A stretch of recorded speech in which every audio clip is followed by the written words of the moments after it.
Chaves para a natureza humana. Em certas ocasiões da vida, nós, seres humanos, experimentamos uma energia poderosa, que produz sensações diferentes de qualquer outra, mas essa energia é algo que raramente discutimos ou analisamos. É possível descrevê-la como um sentimento intenso de pertencer a um grupo, e costumamos ter essa experiência nas seguintes situações. Digamos que nos encontramos em meio a um grande público assistindo a um espetáculo musical, um evento esportivo ou comício político. Em determinado momento, somos atravessados por ondas de excitação, raiva ou alegria, compartilhadas por milhares de indivíduos. Essas emoções crescem dentro de nós de maneira automática. Não conseguimos vivenciar isso quando estamos sozinhos ou com apenas algumas pessoas. Nesse ambiente de grupo maior, podemos ser levados a dizer ou fazer coisas que jamais diríamos ou faríamos sozinhos. De forma análoga, talvez tenhamos que dar uma palestra a um grupo. Se não estivermos nervosos demais e o público se mantiver do nosso lado, experimentaremos as emoções crescerem por dentro. Nós nos alimentaremos da reação do público. A nossa voz mudará para um timbre e tonalidade que nunca utilizamos na vida cotidiana. Os nossos gestos e linguagem corporal se tornarão animados de maneira atípica. Talvez provemos isso também a partir do outro lado, quando escutamos um orador carismático. Aquela pessoa parece dispor de algum tipo de força especial que merece o nosso respeito e que nos enche de um entusiasmo crescente. Ou talvez nos encontremos realizando uma atividade num grupo com uma meta crucial a ser alcançada num curto espaço de tempo. Nós nos sentimos compelidos a fazer mais do que faríamos normalmente, trabalhar com mais dedicação. Recebemos uma carga de energia que vem do sentimento de conexão com aqueles que estão com o mesmo espírito de urgência. Chega um ponto em que os membros do grupo não têm nem mesmo que conversar e estão todos sincronizados e conseguem até prever os pensamentos dos colegas. Os sentimentos descritos anteriormente não são registrados de maneira racional, eles nos veem sensações corporais automáticas, arrepios, coração acelerado, um aumento de vitalidade e força. Chamemos essa energia de força social, um tipo de campo de força invisível que afeta e une um grupo de pessoas por meio das sensações compartilhadas e que cria um sentimento intenso de conexão. Se confrontarmos esse campo de força como forasteiros, ele tenderá a induzir a ansiedade. Por exemplo, quando viajamos para um lugar com uma cultura muito diferente da nossa. Ou quando entramos num emprego num local de trabalho em que as pessoas parecem ter o seu próprio jeito de se relacionar umas com as outras, com um tipo de linguagem secreta.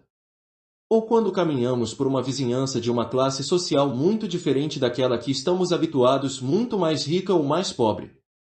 Nesses momentos, temos consciência de que não pertencemos àquele lugar, que os outros nos veem como forasteiros, e bem lá no fundo nos sentimos desconfortáveis e excepcionalmente alertas, embora na verdade não tenhamos nada a temer. Podemos observar vários elementos interessantes a respeito da força social. Em primeiro lugar, ela existe dentro de nós e fora de nós ao mesmo tempo. Quando experimentamos as sensações corporais supramencionadas, temos quase certeza de que os outros ao nosso lado estão passando pelo mesmo. Sentimos a força interior, mas pensamos nela como exterior a nós. Essa é uma sensação incomum, talvez equivalente àquela que nos assomete quando estamos apaixonados e vivenciamos uma energia compartilhada entre nós e o objeto do nosso amor. Também podemos dizer que essa força difere, dependendo do tamanho e da química do grupo específico. Em geral, quanto maior o grupo, mais intenso é o efeito. Quando estamos num grupo muito grande de pessoas que parecem compartilhar as nossas ideias ou valores, vem a nós um fluxo de força e vitalidade maior, assim como um calor comunitário proveniente do sentimento de pertencimento.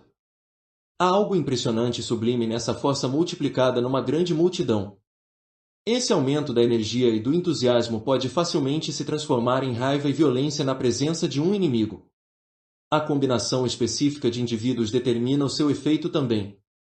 Se o líder for carismático e cheio de energia, isso será filtrado pelo grupo ou pelas massas reunidas. Se muitos têm uma tendência emocional característica à raiva ou à alegria, isso vai alterar o ânimo coletivo. E, por fim, somos atraídos por essa força. Nós nos sentimos atraídos pela quantidade em um estádio lotado de torcedores de um time, um coro de pessoas cantando, passeatas, carnavais, concertos, assembleias religiosas e comícios políticos. Nessas situações, revivemos o que os nossos ancestrais inventaram e refinaram, a reunião do clã, soldados unidos marchando em colunas diante das muralhas da cidade, os primeiros espetáculos teatrais e de gladiadores. Subtraindo a minoria que se sente assustada com esses ajuntamentos, em geral, gostamos das multidões partidárias por serem como são, nos fazendo sentir vivos e importantes. Isso pode se tornar um vício, somos compelidos a nos expor a essa energia repetidas vezes. A música e a dança são o epítome desse aspecto da força social. O grupo vivencia o ritmo e a melodia como um só, e a música e a dança estão entre as formas mais antigas que criamos para satisfazer essa ânsia, para exteriorizar essa força.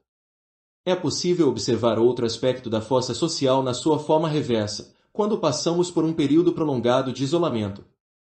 Prisioneiros em confinamento solitário e exploradores isolados em regiões remotas. Veja o relato de Richard E. Bud sobre os 5 meses angustiantes que passou em isolamento na Antártica. No livro Sozinho, começam a se sentir desconectados da realidade e a imaginar que as suas personalidades estão se desintegrando. Tornam-se propensos a alucinações complexas. O que mais lhes faz falta não é apenas a presença de pessoas junto a eles, mas o olhar dos outros a mirá-los. Formamos todo o nosso conceito de nós mesmos nos primeiros meses de vida ao observarmos a mãe.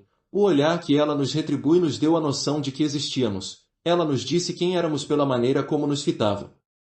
Quando adultos, experimentamos o mesmo tipo de validação não verbal e senso de identidade por meio dos olhares dos outros que nos observam. Nunca temos consciência disso. Um isolamento prolongado seria necessário para compreender o fenômeno. Essa é a força social no seu nível mais básico. Apenas o olhar das outras pessoas nos assegura de que somos reais e completos, e que nos encaixamos. A força social se faz sentir no nosso mundo virtual e nas multidões virtuais. É menos intensa do que estar numa multidão real, mas percebemos a presença de outros de forma simulada por meio da tela, dentro e fora de nós, e consultamos o tempo todo o nosso celular como um tipo de par de olhos substitutos voltado para nós. A força social entre os seres humanos é somente uma versão mais complexa do que todos os animais sociais vivenciam. Os animais sociais estão sempre sintonizados com as emoções dos outros dentro do grupo, cientes do seu papel no bando e determinados a se encaixarem. Entre os primatas mais elevados, isso inclui imitar os de nível superior como demonstração de inferioridade. Eles emitem sinais físicos complexos que permitem ao grupo se comunicar e cooperar. Têm hábitos de higiene mútua que estreitam os laços entre eles, e caçar em conjunto tem um efeito similar. Vivenciam uma energia compartilhada meramente por se reunirem. Os seres humanos talvez pareçam muito mais sofisticados, mas a mesma dinâmica ocorre entre nós também, num nível completamente subverbal. Percebemos e sentimos o que outros no grupo sentem. Temos uma necessidade urgente de nos encaixarmos e de desempenhar o nosso papel. Somos propensos a copiar de modo inconsciente gestos e expressões, em especial dos líderes. Ainda gostamos de caçar em bandos, por meio das redes sociais ou onde quer que seja aceitável expressar a nossa raiva. Temos os nossos próprios rituais para estreitar laços, assembleias religiosas ou políticas, espetáculos, campanhas militares. E, com toda certeza, sentimos a energia coletiva que passa por qualquer reunião de pessoas com ideias afins. O mais peculiar a respeito dessa força que existe dentro de nós é o quão pouco discutimos ou analisamos algo que é obviamente comum à nossa experiência. Parte disso resulta do fato de que é difícil estudar essas sensações com rigor científico. Entretanto, há também certa determinação nessa ignorância. Bem no fundo, esse fenômeno nos perturba. As nossas reações automáticas num grupo, ou a nossa propensão a imitar os outros, nos lembra dos aspectos mais primitivos da nossa natureza, das nossas raízes animais. Queremos nos imaginar não apenas como civilizados e sofisticados, mas também como indivíduos com controle consciente de muito do que fazemos. O nosso comportamento grupal tende a despedaçar esse mito, e os exemplos históricos como a Revolução Cultural nos deixam assustados com aquilo que somos capazes de fazer. Não gostamos de nos ver como animais sociais atuando sob compulsões específicas. Isso ofende a nossa auto-opinião como espécie.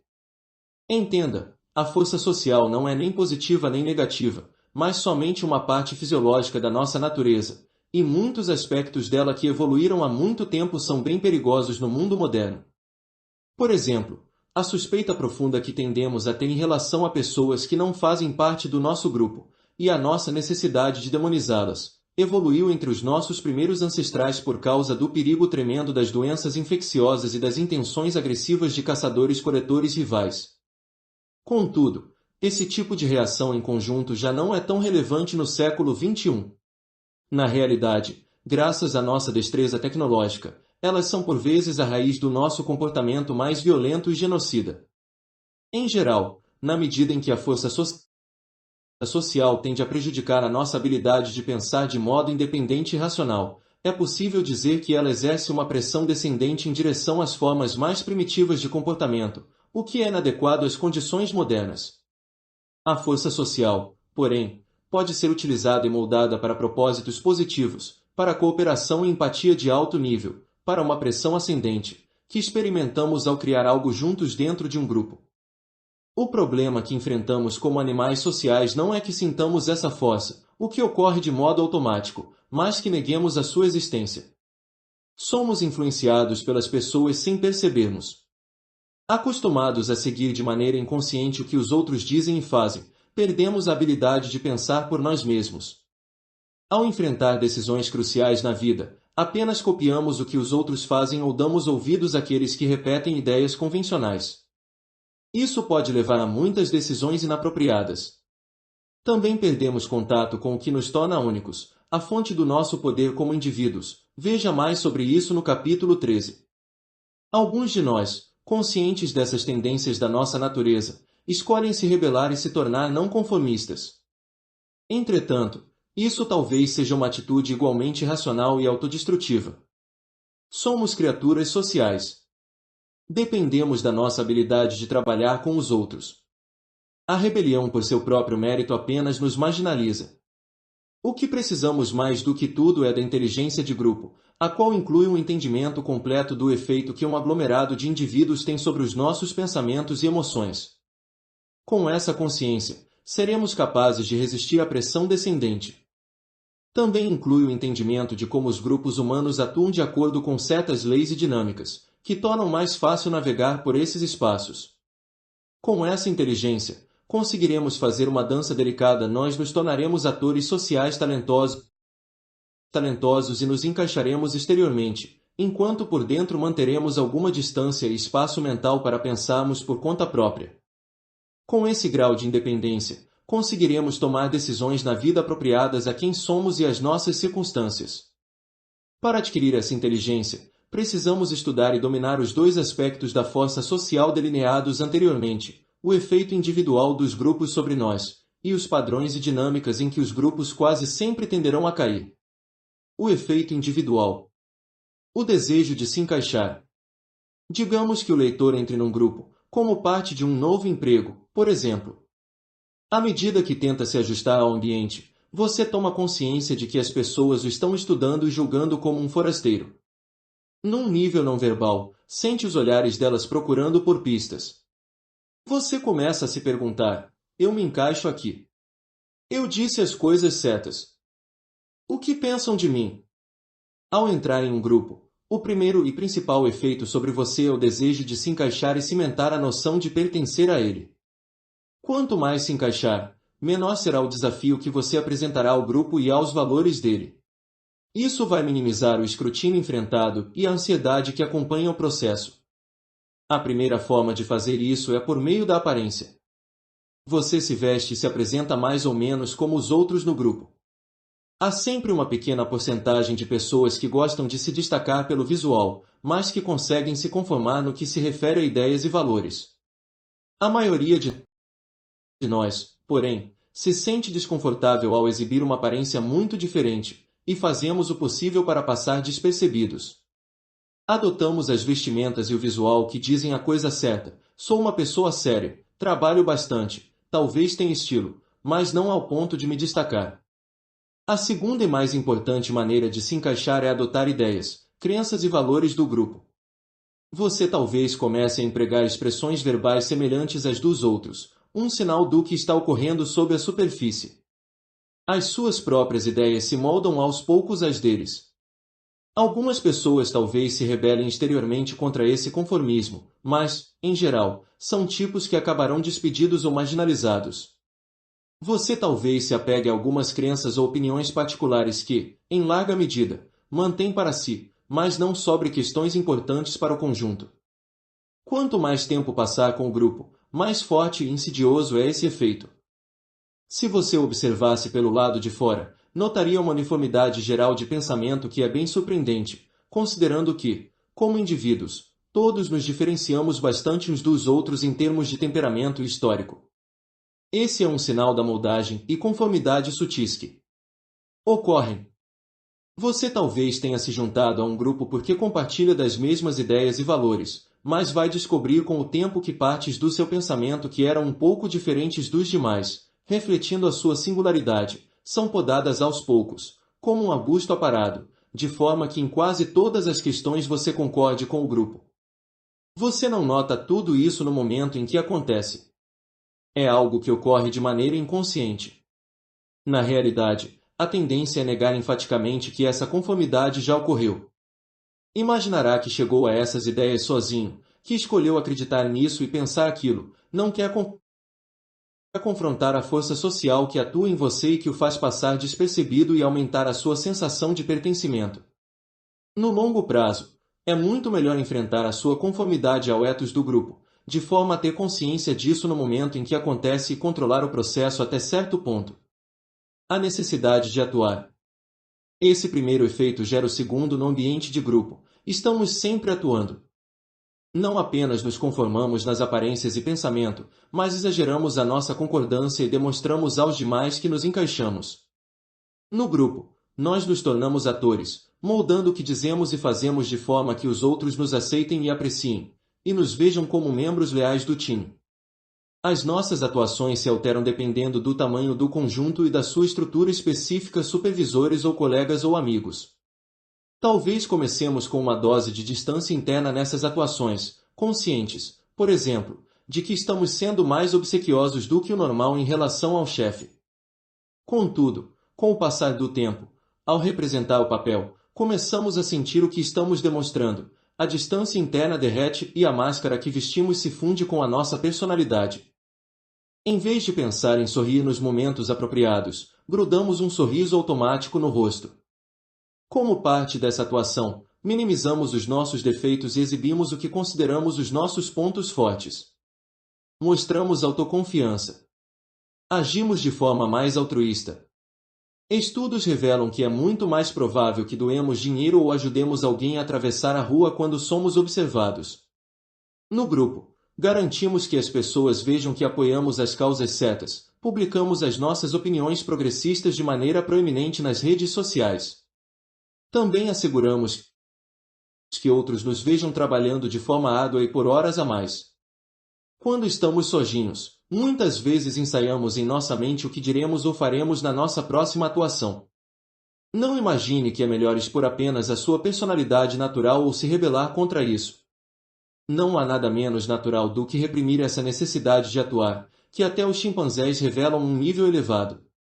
Se você quiser parecer natural, como se estivesse confortável consigo mesmo, interprete esse papel, treine-se para não se sentir nervoso, e molde a sua aparência para que, na sua naturalidade, você não ofenda as pessoas ou os valores do grupo. Aqueles que fazem cara feia e se recusam a atuar acabam marginalizados, já que o grupo expulsa inconscientemente esses tipos. De qualquer forma, você não deveria sentir nenhuma vergonha por causa dessa necessidade, não há nada que possa fazer sobre isso, já que, no grupo, moldamos de forma inconsciente o nosso comportamento para conseguirmos nos encaixar. É melhor ter consciência disso, reter aquela distância interior e se transformar num ator ciente e hábil, capaz de alterar a sua expressão para se encaixar no subgrupo e impressionar as pessoas com as suas qualidades positivas. Contágio emocional. Quando bebês, somos extremamente sensíveis aos ânimos e emoções da nossa mãe. Os sorrisos dela inspiravam os nossos, a ansiedade dela nos deixava tensos. Desenvolvemos esse alto grau de empatia em relação às emoções da mãe como um mecanismo de defesa há muito tempo. Como todos os animais sociais, somos preparados desde tenra idade para perceber e captar as emoções dos outros, em especial daqueles que nos são próximos. Esse é o terceiro efeito que o grupo tem sobre nós, o contágio das emoções. Numa situação em que estamos sozinhos, temos consciência dos nossos ânimos em mutação, mas, no momento em que entramos no grupo e sentimos o olhar dos outros sobre nós, inconscientemente percebemos os ânimos e emoções deles, que, caso sejam fortes o bastante, podem substituir as nossas. Além disso, entre aqueles com quem nos sentimos confortáveis e com quem nos encaixamos, somos menos defensivos e mais vulneráveis ao efeito do contágio. Certas emoções são mais contagiosas do que outras, e ansiedade e medo são as mais fortes de todas. Entre os nossos ancestrais, se uma pessoa percebia um perigo, era importante que os outros o notassem também. No entanto, no nosso ambiente atual, em que as ameaças são menos imediatas, é mais comum que uma ansiedade de baixo grau se espalhe de forma rápida pelo grupo, desencadeada por perigos possíveis ou imaginados. Outras emoções bem contagiosas são a alegria e a excitação, a fadiga e a apatia, e a raiva e o ódio intensos. O desejo também é bastante contagioso. Se vemos que outros querem possuir algo ou seguem alguma tendência nova, somos facilmente infectados pelo mesmo impulso. Todos esses efeitos têm uma dinâmica autorrealizada. Se 3 pessoas se sentem ansiosas, deve haver um bom motivo para isso. Agora nós nos tornamos a quarta, e isso adquire uma realidade que os outros julgam convincente. Quanto mais indivíduos sentem essa ansiedade, mais serão infectados, e mais intensa ela se tornará dentro de cada um. É possível observar isso em você mesmo ao examinar as suas próprias emoções no momento atual e tentar decifrar o efeito que outros possam ter sobre elas. Será que o medo que está sentindo está relacionado a algo diante de você num sentido imediato, ou é mais indireto, inferido a partir de algo que ouviu ou percebeu nos outros? Tente flagrar o fenômeno quando ele ocorrer. É necessário discernir quais emoções são as mais contagiosas para você, e como as suas emoções se alteram com os vários grupos e subgrupos pelos quais passa. Ter consciência desse processo lhe dará o poder de controlá-lo. Hipercerteza. Quando estamos sozinhos e pensamos em nossos planos e decisões, é natural que tenhamos dúvidas. Será que escolhemos a carreira profissional correta? Será que dissemos a coisa certa no trabalho? Será que estamos adotando a melhor estratégia? No entanto, dentro do grupo, esse mecanismo de dúvida e reflexão é neutralizado. Digamos que o grupo tenha decidido adotar uma estratégia importante. Sentimos a urgência de agir. Discutir e deliberar é cansativo, e aonde isso vai dar? Sentimos a pressão para decidir e apoiar a decisão. Se discordarmos, poderíamos ser marginalizados ou excluídos, e temos medo desses cenários. Além disso, se todos parecem concordar que esse é o plano certo de ação, somos compelidos a ter confiança na decisão. Desse modo, o quarto efeito sobre nós é fazer que tenhamos mais certeza sobre o que nós e os nossos colegas estamos fazendo, o que nos torna todos mais propensos a assumir riscos. Isso é o que acontece em manias e bolhas financeiras se todos estão apostando no preço das tulipas ou nas ações da Companhia dos Mares do Sul. Veja o capítulo 6, ou em créditos hipotecários. O lucro deve ser certo. Aqueles que questionam estão apenas sendo cautelosos demais. Como indivíduos, é difícil resistir àquilo de que os outros parecem estar tão certos. Não queremos perder a oportunidade.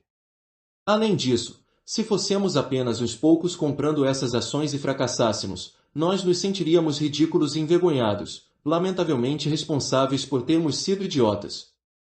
Contudo, com milhares de outros fazendo o mesmo, estamos protegidos de sermos responsabilizados, o que aumenta a probabilidade de assumirmos riscos no ambiente de grupo.